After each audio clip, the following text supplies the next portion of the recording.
দুঃখজনক বাস্তবতা হলো অনেক পাঁচ ওয়াক্ত নামাজি মানুষ আছেন, দাড়িওয়ালা মানুষ আছেন, অনেক মহিলাদের মধ্যে বোরকাওয়ালি আছেন, পর্দা মেনটেন করেন এমন মানুষ আছেন। অন্য অনেক দিক থেকে মাশাআল্লাহ তিনি একজন ভালো মুসলমান হওয়ার চেষ্টা করেন, কিন্তু ঝগড়া লাগলে মুখ খারাপ করেন। অনেকে বাহিরে মুখ খারাপ করে না, বাসার ভিতরে করে। বাসার ভিতরের লোকজন চিরকুট লিখে আমাদের কাছে পাঠান যে ওনাকে দেখলে বোঝা যাবে না ওনার মুখ দিয়ে এরকম কথাও বের হয়। বাহিরে মানুষ কল্পনাও করতে পারবে না যে উনি মুখ দিয়ে এত খারাপ কথা বলতে পারেন। তো এই জন্য এটা একটা অ্যাসিড টেস্ট, ইমানদারের জন্য অগ্নি পরীক্ষা, যে ইমানদার ঝগড়া ফাসাদ লাগলে, কারোর সাথে গন্ডগোল ফাসাদ হলে তিনি নিজেকে কতটা নিয়ন্ত্রণ করতে পারেন। এটা অনেক বড় একটা পরীক্ষার বিষয়। তো এই পরীক্ষা আমাদেরকে উত্তীর্ণ হওয়ার চেষ্টা করতে হবে। কারোর বদভ্যাস থাকলে সেটা ত্যাগ করার জন্য সংকল্প করতে হবে।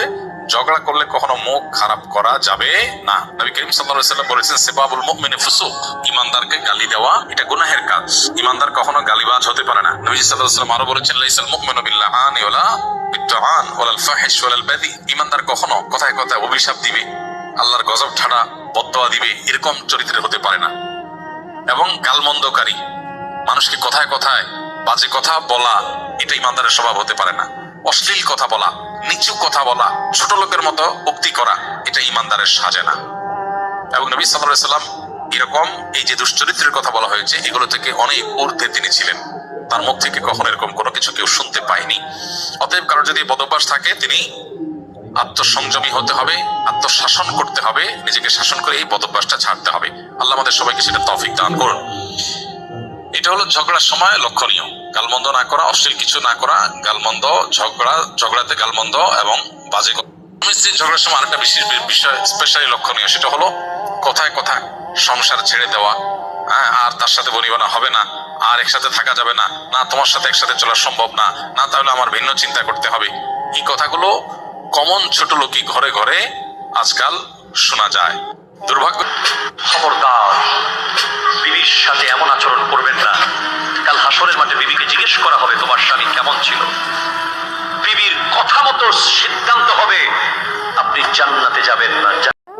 বিবাদ করার কোন শত্রু যদি সবসময় ঝগড়া বিবাদ করার জন্য উস্কানি দেয় এবং বাড়ির সামনে এসে জোরে জোরে গালিগালাজ করে, যেন মারামারি করে, এমত অবস্থায় শান্ত থাকা ও পরিস্থিতি মোকাবেলা করার উপায় কি? ভাইরা আমার, দুনিয়ার সবচেয়ে কঠিন কাজগুলোর একটা হলো মাথা ঠান্ডা রাখা, সবর করা, সংযম করা। এটা হলো দুনিয়ার সবচেয়ে কঠিন কাজগুলোর একটা। অনেক লম্বা লম্বা ওয়াজ করাও সহজ, কিন্তু জায়গা মতো সবর করা সহজ না। এই যে প্রশ্ন করেছেন, এরকম পরিস্থিতি আমাদের প্রত্যেকের জীবনে কম বেশি আসে। এমন ভাবে খোঁচাখুচি করতেছে, এমন ভাবে আপনাকে খেপায় তুলতেছে, জেদ সৃষ্টি করার চেষ্টা করতেছে যে টিকে থাকা কঠিন, মেজাজ কঠিন। কিন্তু আপনি সুচিন্তিত ভাবে আমার কি করা উচিত, চুপ থাকা যদি ভালো হয়, সে যত খেপাক আমি চুপ থাকবো। আর যদি রিঅ্যাক্ট করতে হয়, যতটুকু করলে আমার জন্য কল্যাণ হবে ততটুকু, বেশি করবো না। এই সিদ্ধান্তটা সহজ সিদ্ধান্ত না, অনেক কঠিন সিদ্ধান্ত। এটা সবাই পারে না। দাড়ি রাখা, টুপি পরা, জুব্বা পরা, এমনকি নামাজ কালাম পড়া, এগুলো যত সহজ, সবর করা এত সহজ না।